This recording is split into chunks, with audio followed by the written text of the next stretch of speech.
Welcome to the Kathleen Project, capturing Manchester's industrial past. The voices you will hear in this series will tell you of their experience working in Manchester's 20th century garment industry. In this episode, Margaret will tell of her time working for haute couture house Edna Glyn, working her way up from dressmaking apprentice to salon manager. She was 15 when she started. Well, when I first started as an apprentice dressmaker in 1951, Edna Glyn was in King Street, Manchester. 52 King Street.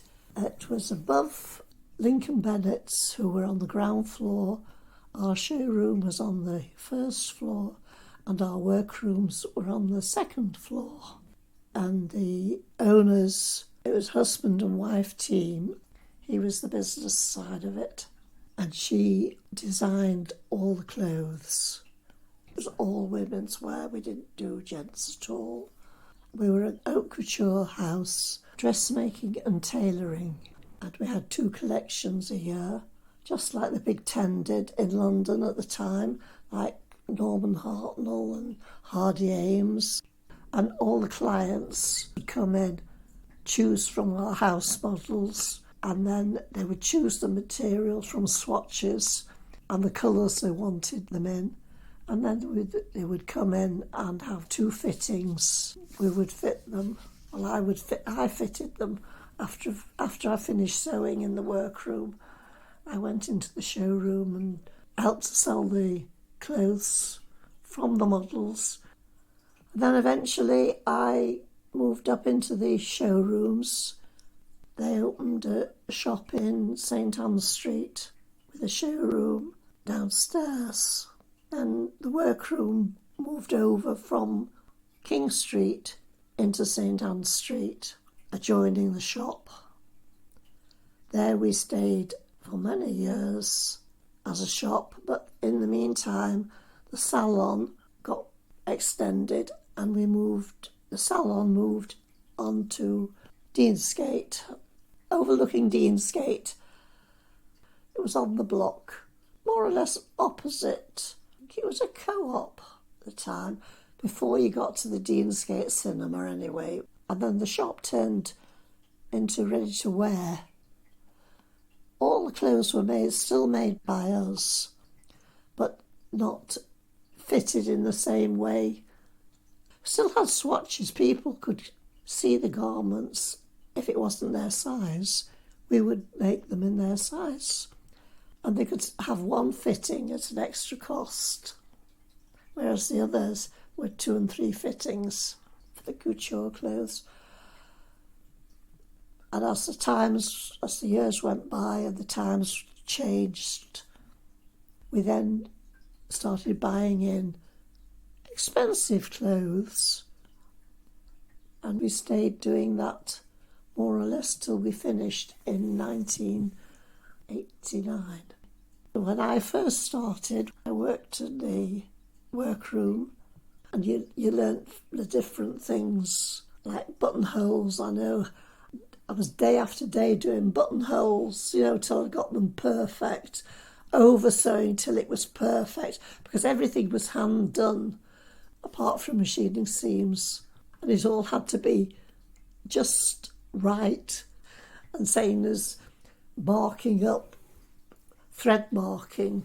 Well, it was thread marking for the tailoring, but it was general, just a tack line for the seams ready for tacking up. And then the clients would have the garments fitted, all tacked up. And after we'd fitted the garments, we take them back down to the dressmakers, and the dressmakers would work from my alterations of the garments, all the measurements. And they would make a pattern for them, an individual pattern, and then cut them out. We had to order the cloth. We didn't keep stock for the coutured garments. They were all ordered by the yardage individually. When we started to go into ready-to-wear as well as couture, then we did hold a stock of a certain amount of cloth. If we hadn't got what they wanted, we could still get it. We never used man-made. Well, I say we never used man-made. Probably some of the taffetas and the linings could be man-made. I don't know. But everything else would be pure silk, douche satins, velvets. The woolens very often came from Yorkshire. We had a firm at Scotland. We got things from Scotland. We got Italian pure silk warp prints that they made, beautiful, gorgeous silk, chiffons, cottons from Lancashire. We used to have some beautiful jersey that was made in France, all the best. Because, I mean, when we made dress and jackets, the jackets would be made in tailoring, the dresses would be made in dressmaking, and it was the same fabric in the dressmaking as it would be in the tailored jackets, you see, because it's all matching dress and jackets. So you got your worsteds and you got your jerseys and your lighter weights and your crepes, wool crepes and all that. I mean, one time you'd be working on a worsted dress, the next time you could be doing a chiffon evening dress. And in terms of like the cottons and the threads and the needles, did you have to go out and buy all those things yourself, or had someone else already got those things in for you? Pins, they were there. I can't remember the needles, whether we bought them or... we had two sizes. We had the crewel and the betweens. And the betweens were for tacking, but the crewel were for sewing. And particularly if we were doing beading, if we hadn't got the threads, the silkos in stock or the pure silks in stock, we used to go down to Mrs. Biddy's in the arcade, because she used to sell all the cottons and silks and zips and absolutely the whole range. So you had to go and match up with a bit of material to get the right coloured cottons. You couldn't be out. Everything had to be just perfect. If she hadn't got it, you had to go to Kendall's then, to the haberdasheries shops. And in terms of the machines, what kind of machines? Well, they were electric machines, but industrial dressmaking ones, heavier machines for tailoring, lighter ones for dressmaking. Were you having to press every time? Oh, you pressed as you went along, and that's the secret of good sewing. Press as you go along. And was there somebody specific to do the pressing? No, for you pressed yourself. You had the ironing boards, you'd go on the ironing boards, the lighter irons for dressmaking, the very heavy irons for tailoring. Did the cutting happen in the same room as well? There was two cutting tables all in the same room. They weren't different rooms. And what was the room like? Was it hot? Was it cold? Were there windows? Well, there was windows at King Street, yes, because we overlooked King Street. But St Anne Street, we were in the basement.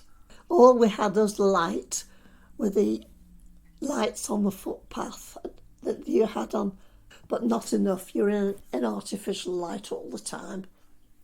And was it dusty? Were there fibres everywhere? Or was it quite Oh, you clean? swept up in the morning. You had to sweep up everything in the morning. You had to sweep your own mess up. that you'd cut off all your own cuttings. And you put tea leaves down so the dust would collect on the tea leaves. And so what were your hours of work? 9 o'clock till 6 o'clock, 5 days a week. We had 10 minutes in the morning for a break, and then we had an hour for lunch. You just took sandwiches for your lunch. Or if you felt like you'd go out and buy, but in those days we didn't have enough money to go out and buy because we were only on £1 a week, and we got £0.50 every 6 months. I finished up managing the shop when the employers retired, and that was basically the end of an era. Thank you for listening to this episode of the Kathleen Project. The project is brought to you by Stitched Up and supported by Historic England. For more information, please contact Stitched Up at hello@stitchedup.coop or on Instagram or Facebook @stitchedupcoop.